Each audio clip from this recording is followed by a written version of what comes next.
निर्माण Sonotek cassette company के माध्यम से किया जा रहा है और जिसमें गायक कलाकार राजू हंस वैसाती और प्रेमी भक्तजनों जिसके लेखक हैं बाबा के लाडले हमारे बड़े भाई करमवीर जी रंगपुरिया और हमारे बड़े भाई भक्ति गीतों के जादूगर राजमेहर जी पानीपत वाले।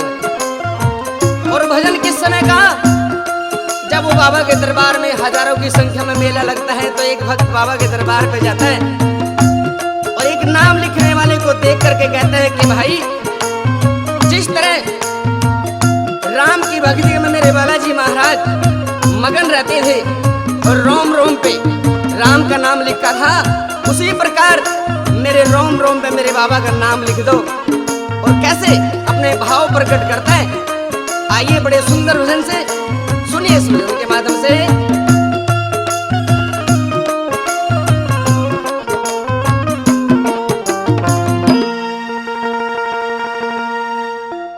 ओ लिखने वाले नाम लिख दे मेरे तन पे बालाजी का नाम लिख दे। ओ लिखने वाले नाम लिख दे मेरे तन पे बालाजी का नाम लिख दे। ओ लिखने वाले नाम लिख दे मेरे तन पे बालाजी का नाम लिख दे।